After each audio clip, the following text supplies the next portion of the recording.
my name is Valerie and I love talking about books. I feel like I manifested snow from my video last week because last week I was talking about kind of snowy, wintertime, cold weather, thrillers, horror books that I like. And then I mentioned in the description of the video that, you know, I really was craving those snowy books because I live in Seattle and we hardly ever get snow here. But I woke up today and snow on the ground, and so cheers to that. Okay, so it's February, Black History Month in the US, and with that I wanted to try to tailor my TBR this month where I could focus on books by Black authors. So today I'm going to talk about all of the books on my bookshelves that are by Black authors, and I'm going to try to narrow down a handful of these books to try to read specifically in February in this month. Obviously we should be trying to read diversely all year round, but I like having kind of a specific goal for my monthly TBR, so this is gonna do it. And here in my personal library, I have 17 physical books to talk about today, 1 ebook that's an ARC, and 3 audiobooks. I'm gonna start off with memoirs. So I have Finding Me by Viola Davis. I've heard a bunch of people talk about this one recently. I've only heard good things about it. I believe that she talks about kind of her childhood and growing up in poverty and her journey as an actress. So super excited for this one. I'm sure it'll be amazing. I also have Maya Angelou's I Know Why the Caged Bird Sings. This is her autobiography. This is another one where I hear a lot of people just talk about how moving and beautiful it is. It's also on a lot of banned books lists, so I mean, really that is the reason in and of itself to prioritize this book right now. She's talking about her childhood, kind of coming of age, and her struggle for freedom. Moving on to some more modern, kind of contemporary fiction books, I have The Blueprint by Gianna Rashad. This is a dystopian novel where a second civil war happens in the US, and that leads to basically slavery being reinstated for Black women. Again, I just feel like this is extra timely to read. I've been really into dystopian novels lately, and this is probably going to be on my February TBR. My Sister, the Serial Killer. I actually just got this one a couple weeks ago and I'm super excited for it. It follows 2 sisters in Nigeria, and one of them thinks that the other may be a serial killer who is killing off her boyfriends. This is kind of a wild card for me. I'm not too sure what to expect. You know, I don't know if the vibes are going to be kind of on the funnier side or more absurd, or if it's going to be like dark and serious. So yeah, excited to get into this one when I get the chance. Another book I have that's actually coming in the mail, I don't have the physical copy yet, is going to be Erasure by Percival Everett. So Erasure is going to be my first Percival Everett book that I read, and I'm definitely reading that in February because it is the book that my physical in-person book club chose for this month. This is the book that inspired the movie American Fiction. From the synopsis, it sounds like we have this main character who's kind of a struggling artist, and he kind of authors this book in what seems like a fit of rage. I know that it's satirical, and I think it's kind of going to be giving a commentary on, you know, how we consume Black stories and Black media. Girl, Woman, Other by Bernadine Evaristo. As you can see, was the Booker Prize winner in 2019. It follows a group of women who are all living in the UK and kind of explores how their lives are interconnected, a look at womanhood and kind of growing up. The Death of Vivek Oji by Ikwaiki Emezi. This again is another, and you know, I think this is going to be common to a lot of these books. A lot of these books are going to be really kind of moving, beautifully written, tragic. These are the words that I've heard to describe this book so far. In this book, a gender non-conforming young Nigerian dies under mysterious circumstances, and his family and friends are kind of trying to figure out what happened. I also have Pet by that author.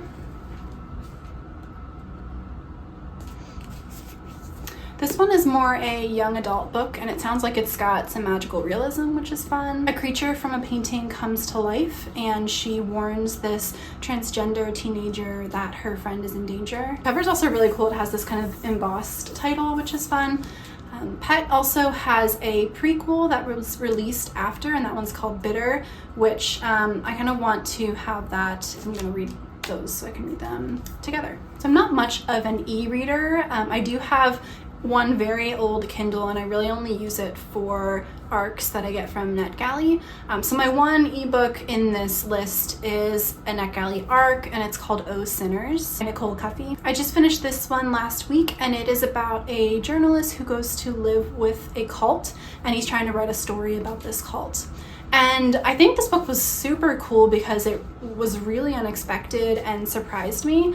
Because, I think when I think of a cult story, I have this idea in my mind of, someone getting sucked into a cult, yada yada. This book kind of takes that cult story that you're expecting and turns it on its head and uses it as a way to talk about how BIPOC are and have historically been controlled in the US. Also kind of looking at the hypocrisy of white evangelicals in this country. All in all, I thought it was really cool, really well done, and a really good read, so I'd recommend. I Feed Her to the Beast by Jamison Shea. This one is kind of a thriller horror. I believe it's about the cutthroat world of ballet and a ballerina who maybe sells her soul or makes some kind of deal with this beast in order to gain power and accolades and stardom. And I have Sorrowland by Rivers Solomon. I am excited to read this book hopefully soon. Rivers Solomon is the author of Model Home, which came out last year in 2024, and I've only heard good things about that. That's like a horror book about a haunted house. Sorrowland I picked up a couple months ago, and I think it's kind of a mix of a gothic dark novel with fantasy. A pregnant teenager escapes a cult, and she ends up trying to survive out in the woods, and she is kind of haunted and hunted in these woods, and all of that sounds very intriguing. And then I have a couple of more modern classics that we can talk about. So I have 3 here by Toni Morrison. The Bluest Eye. In this book, a young black girl in the 1940s finds herself really wishing that she had blue eyes. That's because of society's beauty standards that value whiteness. This book explores really how damaging that is for young black women. I've heard it's really sad, really tragic. I don't know why I haven't read this yet, honestly. I'm late on the game. Beloved. This one is about the legacy of the trauma of slavery in a post-Civil War US. I've heard that there are hauntings in this book, which is really cool. But I've also heard that this is based on a true story of a woman's life. And then finally, Jazz. This one takes place in 1920s New York. It's supposed to be kind of the embodiment of the jazz age, and it's about trauma and passion and search for identity. I also learned that Beloved is kind of a trilogy from Toni Morrison. So Beloved is the first book, Jazz is the second, and Paradise is the third. And then I have my Octavia E. Butler collection. First we have Kindred. I have not read this one yet. This is a time travel novel, so a woman travels back and forth in time between her life in 1970s California and life as a slave on a plantation in Maryland in kind of early 19th century times. And then we have Parable of the Sower and Parable of the Talents.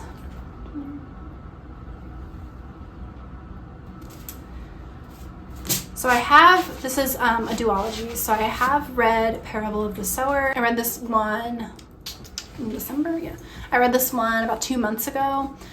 This is a dystopian novel where basically climate disasters and extreme wealth inequity have led to the collapse of society in the US. I think this was written in 1993, and it's really popular right now because it is just so timely. I mean, in this book, LA is on fire, you've got billionaires going to space, you have measles outbreaks all over the country, and it's really chilling to think that this was written so long ago, and like this is the reality we're living right now. It's told from the perspective of a teenage girl, and we see the story basically through her journal entries. She's trying to make sense of the world. She has all these ideas on religion and what it means to believe in something, and she really feels like she can change the world. Great book. Then Parable of the Talents is the sequel to Parable of the Sower. Have not read this yet. And then I have this kind of really old and well-loved copy of Invisible Man by Ralph Ellison. I have not read this yet. This was written in the 1950s, and it is the life story basically of a Black man, and it deals with racism, with power dynamics, with searching for identity, all of that, well, not good stuff, but all of those really important things to talk about are in this book, and I've only heard good things. And then this one is maybe a little bit separate from the other books in this category, but this is Devil in a Blue Dress by Walter Mosley.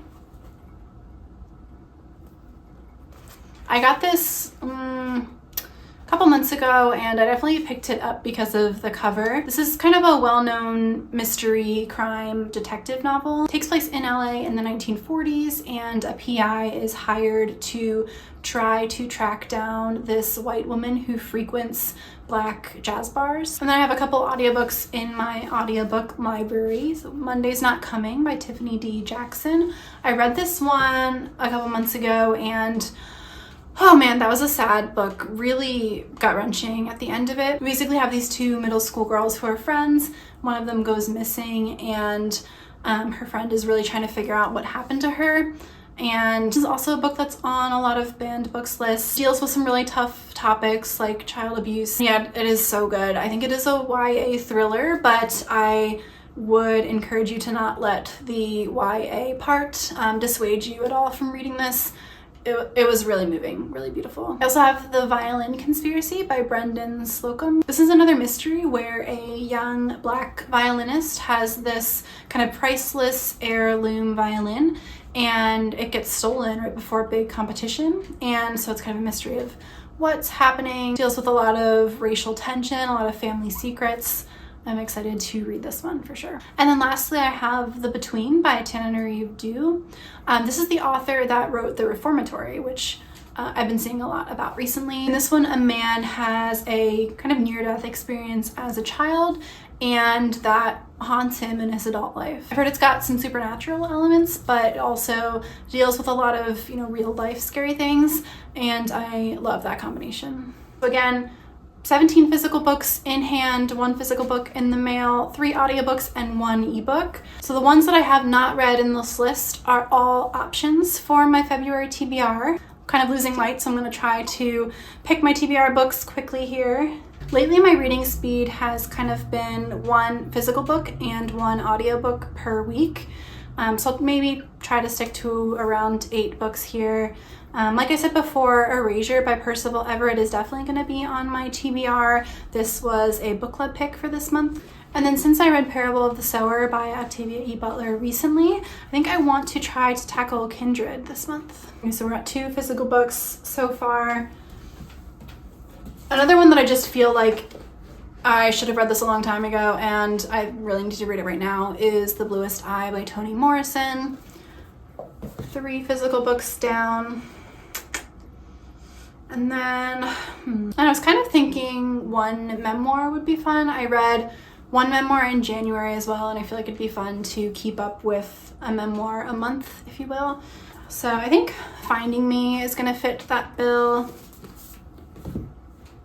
And then, oh yeah, I said I wanted to read the dystopian novel. And so that's The Blueprint.